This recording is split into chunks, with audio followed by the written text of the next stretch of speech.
सज्जनों, प्रेम से बोलो सतगुरुदेव की जय। प्यारे साथियों, सतगुरु कबीर साहब शब्द के माध्यम से कहते हैं, रामुरा चली बिनावन माहो, घर छोड़े जात जुलाहा हो। साहब कहते हैं कि जब मनुष्य मरने के पश्चात अपनी देह छोड़कर दूसरा देह धारण करने के लिए जाता है तो कर्म रूपी माया भी उसके साथ साथ जाती है और उसी माया के कारण मनुष्य दूसरा शरीर धारण करता है। गज 9 गज 10 गज 19 की पुरिया एक तनाई, 7 सूत 9 खंड 72 पाट लागू अधिकाई। तापट तुला तुलय नहीं गजन अमाई, पैसन सेन अढ़ाई। तामे घटे बढ़े रतियो नहीं, करकच करे गहराई। प्यारे साथियों, सतगुरु कबीर साहब कहते हैं, गर्भावास में देह रूपी कपड़ा बुनने हेतु एक ताना तना गया है, जिसमें 9 तत्वों का सूक्ष्म देह, मन, 7 धातु, 10 इंद्रिय, 9 नाड़ियाँ और 72 कोठे यानी 72,000 नाड़ियों से श्रेष्ठ मनुष्य के देह का निर्माण किया गया। इसी कारण मनुष्य का देह अन्य जीवधारियों की तुलना में उत्कृष्ट माना गया है। किंतु जब इतना श्रेष्ठ तन प्राप्त करने के बाद भी मनुष्य का चित्त शांत नहीं हो पाता तो बहुत दुख होता है, क्योंकि तब उसका सारा शरीर 2.5 सेर के भाव का हो जाता है, अर्थात 1 पैसे में 2.5 सेर बिक जाएगा, अर्थात उसका मान सम्मान सब कुछ घट जाता है। यदि मानसिक सुधार नहीं किया गया तो मनुष्य का मन निरंतर नीचे की तरफ गिरता जाएगा। मन का संतुलन डगमगा जाने से मनुष्य का चित्त भी डगमगाने लगता है।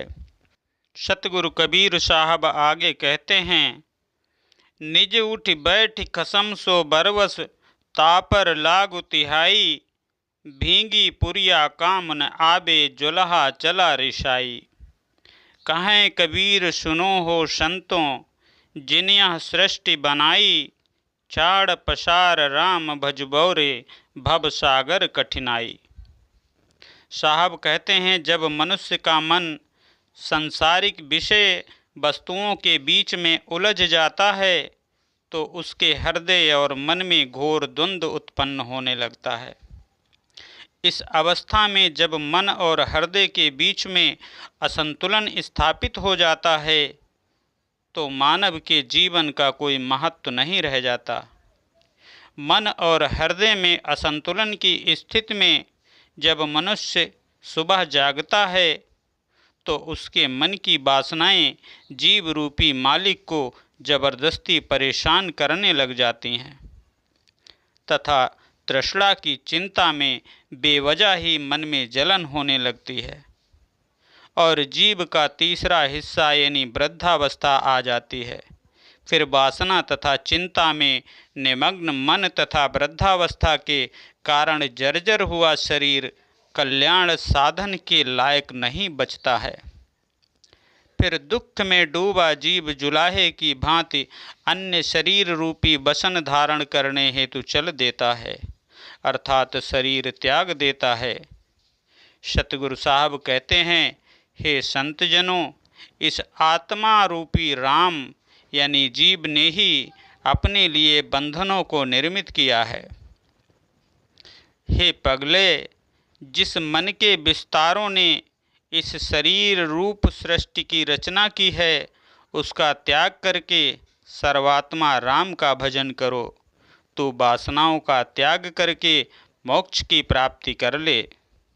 हे संतों, जिस तरह जहाज के बगैर समुद्र पार करने में बहुत कठिनाई आती है, उसी तरह निज स्वरूप आत्मा राम को भजे बिना संसार रूपी भवसागर से पार जाने में बहुत कठिनाई आती है। प्यारे साथियों, ज़्यादातर लोग जिस शरीर के बारे में जानते हैं जिसका हम अनुभव करते हैं वह है स्थूल शरीर यानी फिजिकल बॉडी। लेकिन हमारा सिर्फ स्थूल शरीर ही नहीं होता, इसके अलावा दो अन्य शरीर भी होते हैं जिन्हें सूक्ष्म शरीर और कारण शरीर कहते हैं। हमारी आत्मा इन 3 शरीर और 5 परतों जिन्हें पंचकोश कहते हैं उसके पार होती है। ये पंचकोश हैं अन्नमय कोश, प्राणमय कोश, मनोमय कोश, विज्ञानमय कोश, आनंदमय कोश। स्थूल शरीर अन्नमय कोश से जुड़ा होता है। सूक्ष्म शरीर 3 कोशों प्राणमय कोश, मनोमय कोश और विज्ञानमय कोश से जुड़ा होता है, जबकि कारण शरीर आनंदमय कोश से जुड़ा होता है।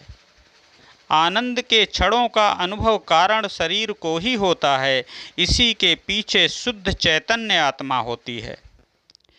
ठीक से समझें, हमें आनंद होता ही तब है जब हम अपनी आत्मा यानी अपने मूल रूप के निकट उपस्थित कारण शरीर तक पहुंच जाते हैं।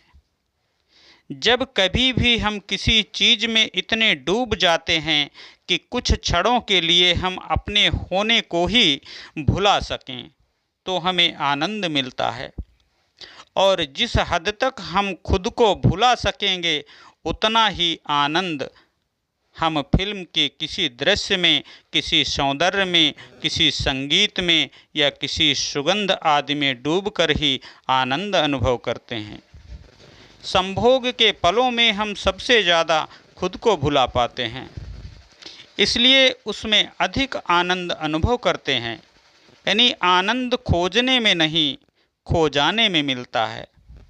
लेकिन ये सारे आनंद कुछ पलों के ही होते हैं, क्योंकि उन पलों में ही हमें अपने स्थूल शरीर और सूक्ष्म शरीर का होश नहीं रहता। ऐसे क्षणों में हमारी चेतना कारण शरीर तक पहुंच जाती है। तब हमें कारण शरीर के ठीक पीछे उपस्थित शुद्ध चेतना यानी आत्मा की झलक मिलने लगती है। बस यही आनंद है। लेकिन हम परम आनंद को नहीं जानते, क्योंकि आत्मा के पास पहुंचना एक बात है और आत्मा तक पहुंचना दूसरी बात है। सामान्य परिस्थितियों में इतनी परतों के पीछे छिपी आत्मा की हम अनुभूति नहीं कर पाते। इसके लिए साधना से हमें अपने तीनों शरीर और पंचकोश के पार जाना होता है, जो ध्यान से ही संभव है। सूक्ष्म शरीर उस जीव को कहते हैं जो आत्मा के माध्यम से स्थूल शरीर को धारण करता है, इसलिए इसे जीवात्मा कहा जाता है। मृत्यु होने पर स्थूल शरीर नष्ट हो जाता है, लेकिन सूक्ष्म शरीर और कारण शरीर नष्ट नहीं होते। सूक्ष्म शरीर नया जन्म लेकर फिर से स्थूल शरीर प्राप्त कर लेता है। सूक्ष्म शरीर के नष्ट होने पर ही मोक्ष यानी जन्म मरण के चक्र से मुक्ति संभव है। इसलिए साधना का संबंध इसी सूक्ष्म शरीर से होता है। हम स्थूल शरीर को ही अपना क्यों मान लेते हैं? वास्तव में इसकी वजह हमारा सूक्ष्म शरीर होता है, जिसे बहुत मुश्किलों के बाद स्थूल शरीर मिला होता है। सूक्ष्म शरीर अपने साथ सैकड़ों हजारों पूर्व जन्मों के संस्कार लेकर आता है। यह संस्कार हमारे चित्त में जमा रहते हैं। इस जन्म और पूर्व जन्म के संस्कारों को जोड़कर ही सपने दिखते हैं। स्वप्नावस्था में हमारा स्थूल शरीर निष्क्रिय होता है, तो सपनों का अनुभव सूक्ष्म शरीर ही कराता है। जब भी हम कोई ऐसी साधना करना चाहते हैं जो हमें हमारे शुद्ध चैतन्य यानी हमारी आत्मा के दर्शन करा दे, तब हमारा सूक्ष्म शरीर भयभीत हो जाता है, क्योंकि वह जानता है कि एक बार किसी को अपने वास्तविक स्वरूप का पता चल गया तो वह स्थूल शरीर को अपना स्वरूप जानना बंद कर देगा। तब सूक्ष्म शरीर भी नहीं बचेगा। अतः खुद को बचाए रखने के लिए सूक्ष्म शरीर चित्त के जरिए साधना से बचने के बहाने तलाशने लगता है। सूक्ष्म शरीर जरा सी देर को भी स्थूल शरीर से अलग नहीं होना चाहता, क्योंकि उसे बड़ी मुश्किल से स्थूल शरीर मिला होता है। मनुष्य के शरीर में बहुत सारी शक्तियाँ होती हैं, लेकिन वे सोई रहती हैं। वे तभी जागृत होती हैं जब उनकी तीव्र आवश्यकता हो, इतनी आवश्यकता कि उस शक्ति के बिना उसके अस्तित्व को ही संकट पैदा हो जाए। इससे पहले वे शक्तियाँ जागृत नहीं होती।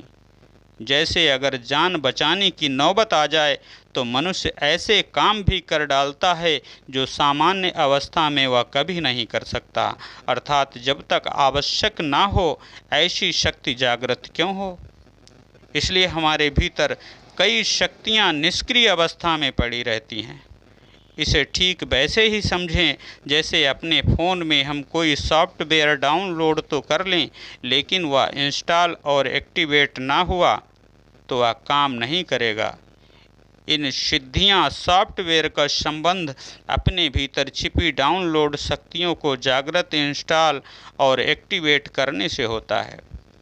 मनोविज्ञान भी कहता है कि मनुष्य के मस्तिष्क का सिर्फ 2% हिस्सा ही सक्रिय रहता है, शेष का 98% हिस्सा इस्तेमाल ही नहीं होता। सोचिए, मनुष्य मस्तिष्क के केवल 2% जागरण हिस्से से इतने तूफान मचाए रहता है, तो उस शेष हिस्से से क्या कुछ नहीं हो सकता। हमें उसके बारे में कोई खबर नहीं होती, क्योंकि वह हिस्सा सुषुप्त अवस्था में होता है। यूँ भी अगर हम शरीर के किसी अंग का लंबे समय तक इस्तेमाल ना करें तो वह भी सो जाता है। अगर हम हाथ, पैर, आँख आदि का इस्तेमाल ना करें तो वह भी काम करना बंद कर देंगे। ऐसी स्थिति में मनुष्य के भीतर जो शक्तियाँ सुषुप्त अवस्था में हैं, उसी अवस्था में मनुष्य पूरा जीवन गुजार देता है और उसकी जानकारी के बिना ही फिर अगला जन्म ले लेता है।